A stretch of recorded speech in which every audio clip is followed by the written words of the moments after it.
This video is about grieving as an atheist, and the complications caused by doing that while also having to interact with Christians and Christian beliefs.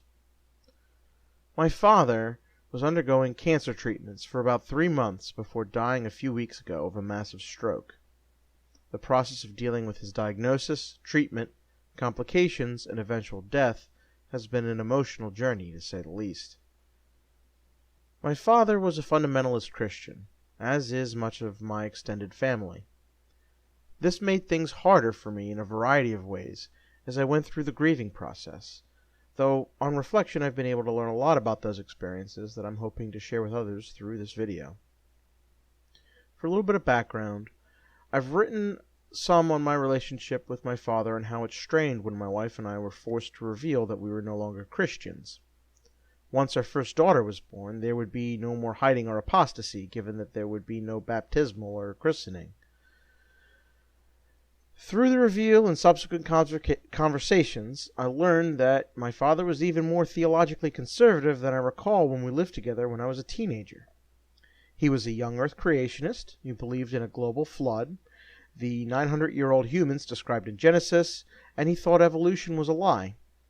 He joked that he was a 6-point Calvinist, just so that he'd be ready in case they ever added a 6th point. If you didn't know, there are only 5 points of Calvinism. This last part always troubled me. We were Catholics, then Baptists. That generally meant one wouldn't be a Calvinist, though apparently Calvinists have made some headway in the Baptist denominations in the last few decades, so that kind of explains where it came from. When I grew in my own theological knowledge, I was repulsed by Calvinism, even when I was a believer. It rejects libertarian free will, common among evangelicals, and instead teaches that God predestined the elect, those who are saved and go to heaven, and the reprobate, those who burn for eternity in hell. My father's mention of Calvinism hurt mostly because I know it meant he now had to accept that I was in the reprobate, destined for hell. I can't imagine the pain that caused him, even if I know that such beliefs are false. That all said, my father and I still loved each other, and though it took a few years, it feels as if our relationship had improved and kind of gone back to where it was. This process revealed my true feelings. My father was diagnosed with stage 4 throat cancer at the end of August. He was to go through 7 weeks of radiation and chemo, telling us he had about 70-30 odds to beat the cancer. He started treatments at the end of September. By mid-October, he had suffered a mild stroke, causing him to miss a week of treatment and spend 3 weeks in the hospital. The doctor said that if he made it through the cancer treatments, he could restore the vision, speech, and mobility problems with therapy. That said, I didn't really accept that my father could very well be dead soon until the first stroke hit. I couldn't keep the thoughts about him really dying out of my mind any longer, and it was horrible to see him suffer because of the cancer and the stroke's imposition on his abilities.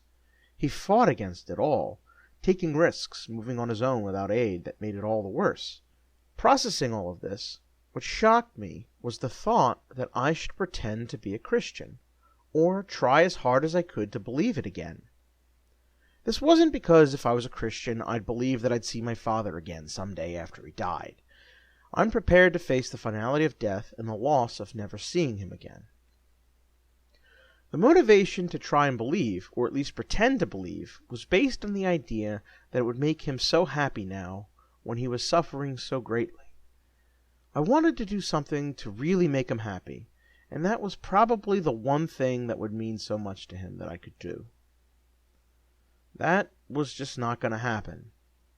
Immediately after the thought of pretending to believe again came a fresh wave of revulsion, so strong that I was shocked by it. I simply couldn't believe Christian doctrine again. Philosophically speaking, I know that doxastic voluntarism is false. This means we can't choose our beliefs. This is actually pretty much uncontroversial in philosophy. What shocked me was how repulsive I found the thought of it, and what was worse, the thought of my children believing in that horrible religion. If I was to pretend to believe again, I'd have to start going to church in order to keep up appearances. A big part of making my father happy would be him knowing that I went to a church. This means I would start indoctrinating my daughters with Christian beliefs, and it was that thought that caused the most revulsion in me. It's one thing for me to pretend to believe a doctrine such as Christianity, but it's another thing for my children to be put under it. As a parent, one of the strongest instincts I feel is the desire to protect my daughters, and boy did the idea of sending them to a Christian church set off that protective instinct. I didn't quite realize exactly how hostile I was to the Christian doctrine. I don't just not believe it, I loathe it. This is the question I wanted to explore was why. Christianity promises salvation, redemption, a glorious afterlife for the saved. Most versions, including the most widespread versions, also include eternal torment of the non-saved. The main part of what makes Christianity so repulsive is that what is embedded in its premise, that we need saving from eternal conscious torture, or at least from ourselves. It teaches we are fundamentally broken, evil, sinful, and the most common versions teach us that we deserve eternal conscious torture for even the smallest single moral infraction. I'm not sure who expressed this idea first, but I find it apt. In order to sell you the cure of Jesus' atonement, Christianity must first sell you on the idea that you are sick. What this really does is center goodness on God, and conversely, evil or brokenness on humanity. As someone who had studied the moral argument and its counters, metaethically this is perfectly in line with Christian beliefs. Goodness is ontologically grounded in God's nature. This is contrasted with my own preferred metaethics. Goodness is about what is good for something, and goodness for humanity is what is good for humans. There are objective facts of the matter about that in any given situation, determined by the brute facts of our biology collectively and individually. These are fundamentally irreconcilable views, and as a result, the embedded premises of Christianity is triggering my moral revulsion. Psychologically speaking, that is one of our strongest instincts, which explains my intense reaction. Tempting as it is to end this section here, I'm compelled by my humanism to go a little bit further. As much as I disagree with my relatives, or other people in general, about Christianity, there's still people that I love, or at least empathize with. As strong as my moral revulsion is, theirs is likely all the same towards my own view. Now this doesn't make our views equally valid. Only one of us can be correct after all. And I'm still as firmly convinced of the falsity of Christianity as I am sure that water is wet. But it's too tempting, too easy, to just other the opposing faction, forgetting our common humanity. While I can't reconcile our beliefs, I can at least prevent them from reducing the other people into, well, an other, by clearly recognizing the parity in our emotional responses to each other's core beliefs, the respective strength of our convictions, and the fundamental differences in our views that are dividing us. This will be the key lesson I use to reconcile my anger at Christianity's imposition of itself during my grieving process as an atheist. Eventually, my father was sent home from the hospital after his first stroke. Then, with only a week left worth of cancer treatments, my father had a second, more massive stroke about 3 weeks ago. He was effectively brain dead that night, but it took 3 days for an official evaluation, when he would be removed from life support and the rest of his body would die. It was during that first night, 3 days, and then the funeral, that I would have Christianity impose itself on me as I was going through my own grief. Much of the problem came from my own family, though most of it was in ways that I can't really blame them for. Often talking about how this isn't goodbye, it's see you later, or about how as Baptists they'll be by the pool in heaven. I get that those are their beliefs, and it's how they were coping with the tragedy and loss, and I can't legitimately be mad at them for constantly making such comments, but it is certainly something that made my own process that much harder. It fosters a kind of contempt for the beliefs, since everything I know tells me that it's nothing more than wishful thinking. Still, I had enough respect for my family members to keep my mouth shut during such sessions. And then there were the prayers. Pastors, of course there are multiple of them at the church, coming by the hospital, or prayers at the service, calls to prayer among the group when I'm there, when I'm grieving, were frankly sickening. I didn't make a fuss, I was quiet, but I didn't bow, I didn't fold my hands. I sat and looked ahead. If anyone had opened their eyes during the prayer, they'd know I wasn't participating. I resented having to feign participation via silence, to have to sit through it. I realized to my family, these other people, it's meaningful, but to an outsider and an atheist, it's the equivalent of talking to the ceiling. There's no way around that irreconcilable fact. Where things were harder were instances where I wasn't respected. I don't expect beliefs to be given respect. I disdain their Christianity, and they disdain my atheism. What I expect is respect, to not cross boundaries. When I'm told, I know you don't believe, but pray it anyway, when I'm driving in the middle of the night to get to the hospital, that sure as hell doesn't make the situation any easier. It's an insult, one given out of desperation and fear, rather than malice, but it reveals a lack of respect. I can't be angry at the person who said it, but I can be hurt and disappointed. I would like to point out that I wouldn't even bring this up, given the emotional context, but this isn't the first time I've had this said to me. Other people, in completely different, less stressful contexts, have used that line on me, and it's grating every single time. Beyond that was the funeral itself, where I had to endure sitting through a sermon in my father's fundamentalist church. I had the honor of giving the eulogy, making a joke about how I should go on for an extra 20 minutes to make the minister really sweat to fit in the sermon. Even the minister laughed. Given the way my father would regularly fall asleep during services and the minister would tease him about it, the joke seemed kind of appropriate. However, as we sat through said sermon, my Christian, though non-fundamentalist sister joked with me that I really should have gone on for those extra 20 minutes because the sermon was so terrible. It was literally nearly every rehashed pitch to be saved, over and over, for about 45 minutes.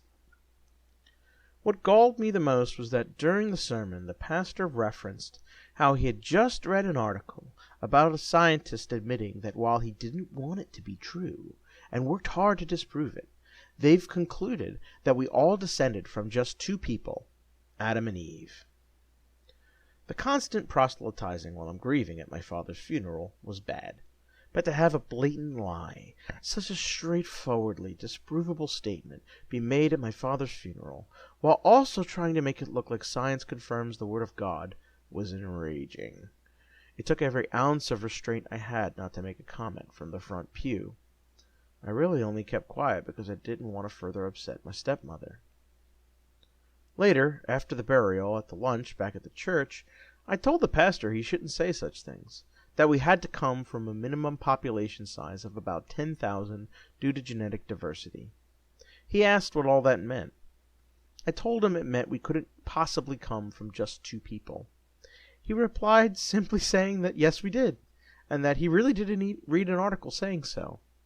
He told me the scientist wasn't a Christian, but that you can be a Christian and a scientist. I told him the article must be misrepresenting the study, since I know enough about biology to know it's physically impossible for our species to have descended from just two people. He told me he goes with the Word of God, and with that we simply parted ways. I did find the article, multiple in fact, that were published around the same time just before the funeral, all on right-wing websites, Fox News and the Daily Mail in the UK, referencing a study released in June about population bottlenecks and rapid population growth. I'll put a link in the description box to the study. And of course, the study doesn't support what the right-wing articles claim. P.Z. Myers, an atheist commentator and a biologist, has an article which I'll also link in the description box, which takes some of the articles down a few pegs. Basically, it doesn't support the conclusion that all human life descended from just two people. At most, it says we possibly could have gone through a bottleneck of two people, followed by rapid expansion in population, though those two people would have been preceded by the thousands required to get us the genetic diversity we have in the present. Still, as angry as that was, could I really be mad at the pastor, or to a lesser extent my family? Well, no. I can't really be mad at them, not in a morally justifiable way. Pastors are going to proselytize. It's in the job description, grating as it is for those of us forced to endure it given social situations. He didn't really misrepresent science. The authors in those articles did. He was merely relaying information from sources that he trusted. As for my family, they were just being true to themselves as Christians. I can't be mad at them for processing the death of a loved one by referencing an afterlife they believe in, or for praying. Perhaps I could be mad at my stepmother for asking me to pray even though I don't believe it, but that's something said in the most emotionally devastating moments of her life. Empathy demands that I not hold a grudge for things said in such a situation. This reinforces my point of view that situations like this one are where I can't be mad at the people around me, but I can be mad at the situation. There probably is no way for Christians to make things better for the atheist in these situations, and socially I don't think it's possible to avoid this poor situation. We have fundamentally irreconcilable beliefs. Someone is always going to have to go the hard way through collective grief. Ultimately, I'm the minority in the situation, and I have to cope as best I can, likely by writing things like this to help process it all and vent a little bit. I want to talk about how I handled the grief. Even though I started the 3-day journey with a little hope that my father might recover, by the second day I'd caught enough cues from the doctors that we were basically just waiting for the 72-hour period to be over before we'd take my father off life support and the rest of his body would die. That made waiting for the final day all the much harder. The night before, I found solace in some Stoic philosophy. Death does not concern us, because as long as we exist, death is not here. And once it does come, we no longer exist. Paraphrased from Epicurus. That simple quote doesn't solve every problem with death as an atheist, but it is at least some comfort when you're thinking about death. I know I don't want to live forever, but I also know that I will probably die before I prefer to. Still, I'm not overly in a state of fear about my own death, probably because I'm privileged enough to think it very likely that I won't be dead for some time.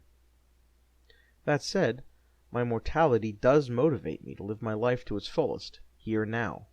My life is all the more valuable due to its fragility and its limitations. When I think about going on without my father, I'm of course sad. It isn't the most pleasant thought that I'll never see him again, but I know that in the grand scheme of possible human lives, he lived a good one. I loved him, he loved me, he loved my wife and his grandchildren. That's ultimately what matters to me about his life. So while I'm sad he's gone, and I do have some sad memories, I don't really have any regrets. The things that caused the sad memories were beyond my ability to control. Stoicism teaches us that we not concern ourselves with things we cannot control. That all said, my own feelings aren't the end of my concerns when it comes to my father's death. Out of his 3 grandchildren, 2 of them are only a year old. The oldest is my first daughter, who turned 6 2 days after his death. Probably the hardest thing about his death was having to tell her. She's young enough where she can't be too traumatized by it, but she's old enough that it'll hurt. I wanted to be the one to tell her. It felt like my duty.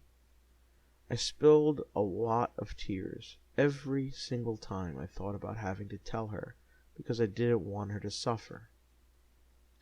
When I finally made it home the day my father fully died, I held her and I told her. I told her that he died, that he no longer existed.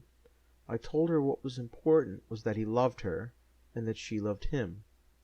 I told her that as the oldest of the grandchildren, that she should try as hard as she can to remember him and the good times they had together.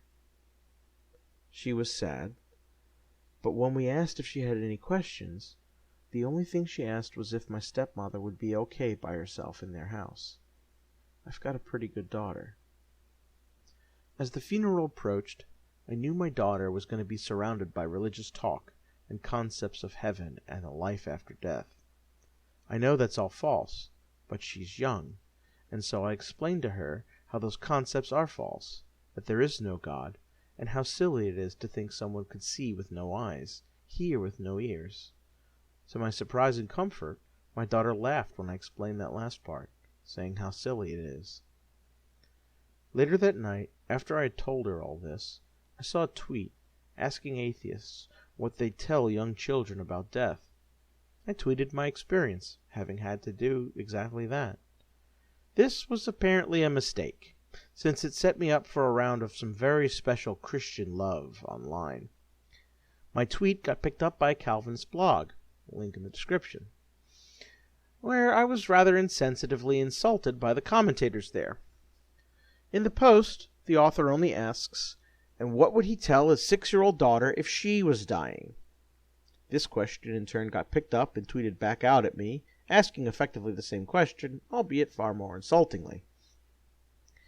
Here, the Christians believe that there's some blood in the water, and they want to press what they feel is an advantage for their worldview by forcing uncomfortable questions on a grieving atheist. That's something I'm not going to be able to let stand, so I'm going to take up their question. To answer them, what I'd say to my 6-year-old if she had contracted some fatal illness? Well, it depends. If I felt my daughter could handle the knowledge emotionally, I'd tell her. I'd comfort her with Epicurus's words. I'd make her as comfortable as possible. I'd spend as much time with her as possible, staying with her until the end. I'd let her know how much she's loved, and to try to give her as much joy as I could in what little time we had left. If I felt she couldn't handle the knowledge that she was going to die, I wouldn't tell her. I'd just say we were trying to make her better, and to do everything I just said. I'd alleviate her suffering as best I could, and let her know she's loved. I think that is the response of a loving parent. But that's not really the point of their questioning, though. I think what they're trying to achieve is to make atheism look bad, since the only answer we can give does contain a hard truth. When people die, they're gone forever. However, I'm not really sure that the religious alternative is really any better, especially given a scenario with a young child with a fatal illness. What religious comfort is there if my child was going to die but couldn't emotionally handle the knowledge? Tell her that she's going to die and go be with a God that let her get sick and won't heal her, taking her away from the parents she loves? As if that'll make her feel any better? But let's step back from the specifics of this question and look at the ultimate issue with what's being asked of me on the blog. It's a classic case of poisoning the well. The problem isn't with answering what happens when you're going to die. The problem is having to reveal hard or uncomfortable truths to young children who may not be emotionally ready to handle those facts. That's why they didn't ask me, what will you tell the 50-year-old diagnosed with terminal cancer what happens when they die? But instead they frame it in terms of a 6-year-old girl. The same kind of well poisoning can be done right back to these Christians. Since I know the writer of the blog believes in hell, I wonder what he would tell a 3- or 6-year-old child who asked what happened to their Muslim or Hindu or just non-Christian teacher or relative that had just died. What if the child asks what happens if they didn't convert to Christianity before their deaths? Will the parent tell them that the person is going to burn an eternity in hell? That their sweet, kind loved one deserves such punishment? But don't worry, you won't see them again when you die because you'll be too busy partying up in heaven while they burn in hell? Most of the time, the Christians probably won't. A common escape route for this kind of hard question is to say something along the lines of how only God knows the state of someone's soul, and how you can't know if the person didn't have a miraculous deathbed conversion, to avoid telling their children that someone they love is in hell. My point here is that the real problem in each scenario is having to reveal an uncomfortable truth to a young child before they're emotionally ready to handle it. Both Christianity and atheism have this problem, just in different ways. That said, I would at least like to point out that if we're going to get into the game of comparing hard truths on our respective worldviews, I'll take the silence of the void over the screams of the majority of humanity emanating from an eternal hell as the price to pay for a minority in heaven any day of the week. Atheism is far preferable to the kind of Christianity espoused by these people. In the end, I think I've handled breaking the news to my daughter as best I can. I haven't sugarcoated anything, but at the same time I've tried to provide her with the thoughts necessary to try and comfort her. She clearly understands that death is the end, and hasn't been troubled by it. I do think that's possibly what upsets the kind of Christians who lashed out at me so much. If children are taught that this life is all we have, and are raised with that expectation, then the evangelistic tool of avoiding hell or living in paradise for eternity doesn't carry the weight it otherwise would in a cultural background where belief in an afterlife is the default.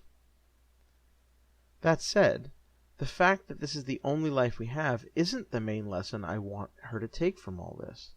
The primary lesson is to value life because it is short, and to be kind to others because we have empathy and life can be so painful. For my own part, I think I've managed as well I can, given the circumstances. The random bouts of grief have gone down over the weeks, and life seems to have returned to normal thus far. That said, this ordeal has renewed my interest in studying Stoic philosophy in particular. I intend to read more of one of my favorite contemporary philosophers, Massimo Pigliucci, who has taken to championing Stoicism to a popular audience. It seems healthy to use this experience as an impetus to learn more and grow as a result.